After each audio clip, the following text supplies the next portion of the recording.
자, 코스피 지수 보십시오. 여기서 이렇게 많이 떨어졌을 때가 있습니다. 이거 왜 떨어졌는지 아시죠? 이때가 바로 코로나였습니다. 코로나 급락 이후로 주가가 급하게 상승했죠. 이때 실적이 꺾인 기업들이 많았는데요. 이 코로나를 이긴 기업이 있습니다. 이 좋은 회사를 소개시켜드리기 앞서 주식으로 어떻게 하면 돈을 벌 수 있습니까? 성공한 사람 따라하면 되겠죠. 하지만 이 성공한 사람을 따라하지 않고 대부분 자기 나름의 방법을 씁니다. 그러다가 끝내 실패하고 말죠. 성공한 사람 피터 린치는 뛰어난 기업의 주식을 보유하고 시간을 주라고 합니다. 자, 뛰어난 기업을 사라고 합니다. 이 좋은 기업이란 건 뭔가? 막 미래에 어마무시할 거고 곧 좋은 뉴스가 나올 거고 외국인이 사고 있다, 이런 게 좋은 기업입니까? 모든 이런저런 이야기 결론은 회사의 성적입니다. 이 성적이 좋아야지, 꾸준히 성장해야지 좋은 기업이 될 수 있다 이거죠. 즉 주식에 성공하려면 미래의 성적이 좋아질 회사에 투자하고 시간을 주라 이 말이죠. 이런저런 이상한 소리 하지 말고 투자 회사의 실적에 집중하면 성공할 수 있다.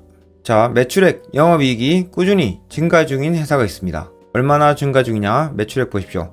2018년부터 코로나를 지나서 연평균 7%, 즉 매년 7%씩 증가하고 있는 회사. 특히 코로나 시절에도 꾸준히 성장했다. 매출만 늘어나면 안 되고 영업이익도 늘어나야겠죠? 그 영업이익 또한 18년부터 매년 5%씩 증가했습니다. 평균적으로 그랬다 이거죠. 뭐한 회사인가 궁금하시죠? 자, 이 화면은 한국이 아닌 카자흐스탄입니다. 편의점에 사람이 한 보따리 있죠? 희한합니다. 오늘 소개시켜드릴 회사는 CU 편의점, 이거를 운영하고 있는 기업 BGF 리테일입니다. 우리나라에서 편의점 기업하면 대표적으로 두 가지가 있습니다. CU하고 GS 편의점 두 가지가 있죠. 참고로 GS 리테일은 회사 분할로 거래 정지 중에 있습니다. 자, BGF 리테일, 어디 회사에 투자하시든지 매출 비중을 항상 확인하시는 그런 꼼꼼함이 필요합니다. 뉴스에는 이 회사가 뭐가 좋다고 했지만 실제로 매출 비중이 1, 2%밖에 안 되는 그런 경우도 있거든요. 그래서 어떤 기업이든지 사업보고서를 보시고 매출 비중을 확인하십시오. 아무튼 이 회사의 매출 비중은 대부분 편의점에서 나오고 있습니다. 편의점에서 뭐 파냐?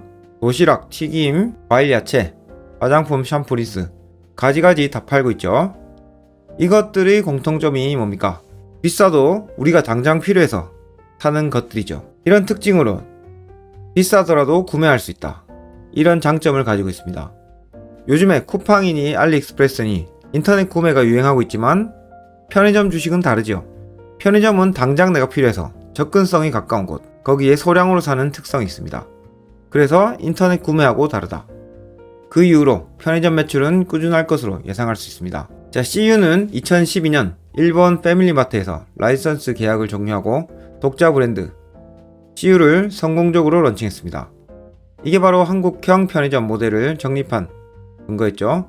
2018년에는 몽골, 21년에는 말레이시아, 올해는 카자흐스탄에 성공적으로 출점했습니다. 한편으론 드는 생각이 지금 우리나라 편의점 포화 상태 아닌가? 이런 의문이 드실 거예요. BGF 리테일 편의점 매장 수 보십시오. 14년부터 꾸준하게 늘고 있죠.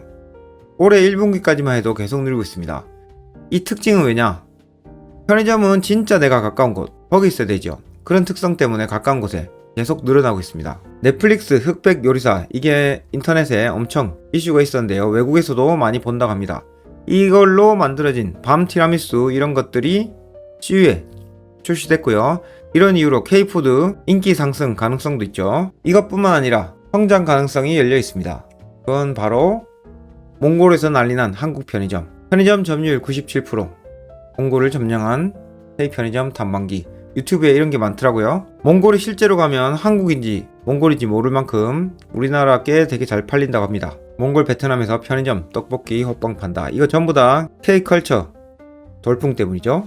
이렇게 되면 동남아 그리고 세계까지 성장이 확대될 수 있습니다. 자, 지금 편의점주 실적이 꾸준하게 성장 중이죠. 국내 성장 기로는 막혀있다 생각 들 수도 있지만 해외 판로가 열려있는 만큼 추가 성장성도 좋습니다. 해외는 보시다시피 점포수가 510개 정도 된다고 하네요. 지금까지 보셨을 때 성장성도 좋고 매출도 계속 늘어난다, 이익도 좋아진다. 주가 어떻게 예상되십니까? 주가는 많이 올랐을 것으로 예상되지만 실제로는 호떡돼 있습니다. 엄청 많이 떨어졌죠? 월봉으로 보시면 2017년 이후로 최저점 수준입니다. 실적은 좋아지고 성장성도 괜찮은데 주가만 많이 떨어져 있다. 혹시 이거 떨어진 이유가 회사가 돈이 없어서 떨어질 수 있나, 이런 생각도 하실 수 있어요. 재무 안정성, 이거를 기업 내용 보시면 바로 확인하실 수 있죠. 제조 기준으로 당좌 비율이 100% 넘어야지 단기 부채 상환 능력이 있는 건데요. 여기 지금 보시면 당좌 비율이 67%밖에 안 되죠. 이래서 주가가 떨어지나 재무 안정성이 위험한가 생각하실 수 있습니다. 하지만 이거 보세요. 영업 활동으로 인한 현금 흐름. 기업이 망한 이유는 돈이 안 돌아서 그렇습니다. 편의점에는 현금하고 카드 결제하죠. 자금이 빨리 돕니다. 그런 이유로 당좌 비율은 낮지만 현금 흐름에는 전혀 문제가 없다. 자, 그러면 다음 의문. 부채 비율이 지금 높죠, 이 회사.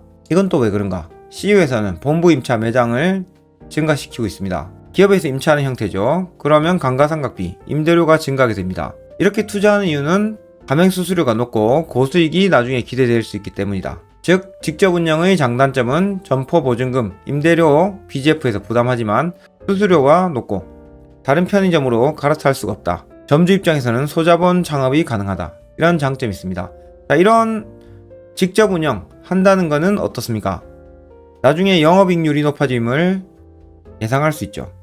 당장은 아니지만 미래에 그렇다 이거죠. 23에서 24년 상반기까지 본부 임차형 출점 증가에 따라 임차료 감가상각비 증가, 이익률이 악화됐습니다.